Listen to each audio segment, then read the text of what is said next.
So our final speaker is Ruairi McKiernan, and Ruairi is a campaigner on youth and community issues.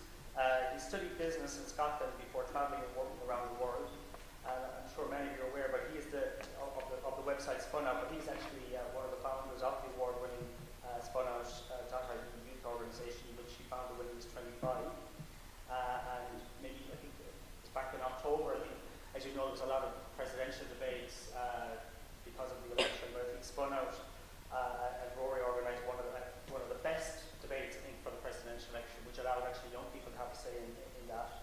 More recently, Ruairi was appointed by President Michael D. Higgins to be a member of the Council of State, which is an advisory body to the President on constitutional issues, and he's one of the youngest ever nominees to that body.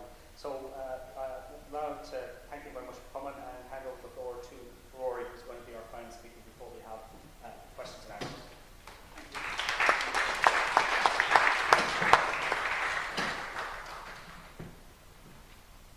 My friend thinks I'm from, he was asking about the Council of State, and he thought it was a council estate. So he said, Michael D. Higgins wants you to be in a council estate. So that sort of made sure it didn't go to my head, basically.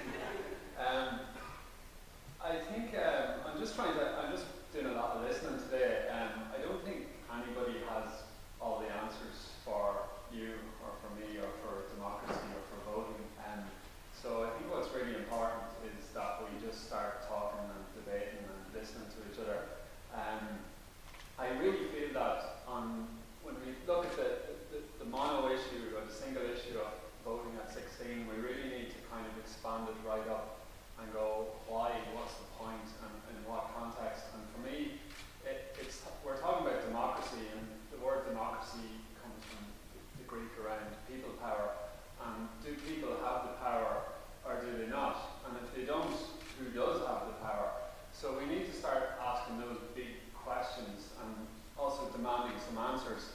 And when we look around the world, particularly in the papers today, for instance, look at what's going on in Syria. We're talking about another war in Iran, for instance, that Israel or the US might want to attack Iran. And we know there's a US election coming up, and we know there's kind of lunatic fringes on the right and indeed on all sides of the spectrum. And really democracy is under threat around the world, and there's many places where there's no democracy. And we know that we do have democracy in Ireland, but we need to question what type of democracy. But in general, I think we're living in a very historic time. The way the world has worked for hundreds of years is now up for grabs, and the old ways are collapsing. And that's really scary, and it's frightening for lots of people, and the front pages would scare the life out of you. If you turn on the radio at 8 or 9 in the morning, you'd wonder why should you bother getting out of bed, because it's all, we're going to have to emigrate, there's no jobs, there's going to be cuts to school. So, it's pretty bloody depressing, to say the least. But I'm actually really optimistic about all that, because I think in order for new and more exciting and better and more effective ways to emerge, we need the old ways to collapse. So we try and see ourselves as in a transition at the moment, and transitions are a bit crap, to be honest. So they can be confusing and frustrating, and you have lots of people banging into each other and nobody knows which way is right. But if we acknowledge that we're in a transition towards a new way, and it's up to us to pave the new way, then suddenly it can be a lot more exciting, and it can mobilize us to make that change. So my role in the last few years has been working in the youth sector and trying to build up an organisation for young people to get information, support and opportunities. I recently left that organisation because I wanted to take time out to get some of these philosophical questions and to look at new ways of finding solutions. And I think really, for me, that there is no one way, as I said. I think each and every one of you, I don't know, was there 50 or 80 people here today, each one of you might have the new way or the best answer or the new campaign, and I don't think we need to kind of always follow others or follow a leader or follow a certain way.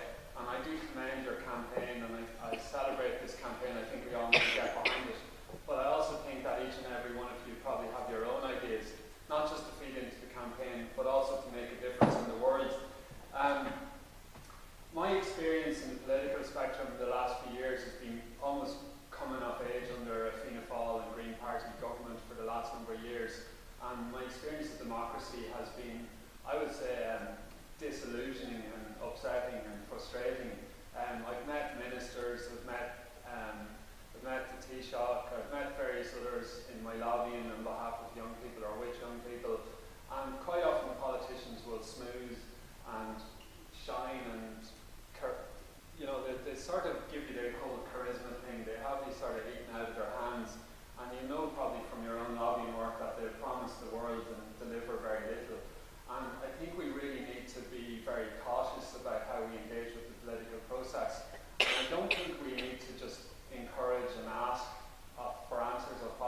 politicians, I think we need to make demands, because it's back to that philosophy that they work for you.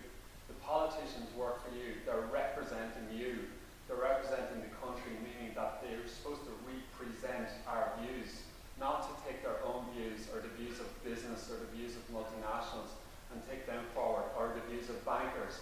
They need to work for us, but in order for them to work for us, we need to remember that we're their boss. So what does a good boss do? He sort of manages his staff, or she manages her staff. So we need to get out there and make sure that they're kept on their toes and kept active and earning the relatively generous salaries that they have. So when we look at why people aren't engaging in politics, why some people turn to despair or anger or cynicism and turn away from it all, it's quite easy to understand when you say that there's nearly 500,000 people unemployed in Ireland. There's 30% of young people under 25 unemployed. There's nearly up to 1,000 a week emigrating. And many of you, when you leave school or college or whatever you might do, you may be faced with that choice of having, not even a choice, but a need to emigrate. But Ireland should be better than that. It should give you a future. It should give you a health service. It should give you an education service. We hear a lot of talk about this is a great country to do business. That's not good enough.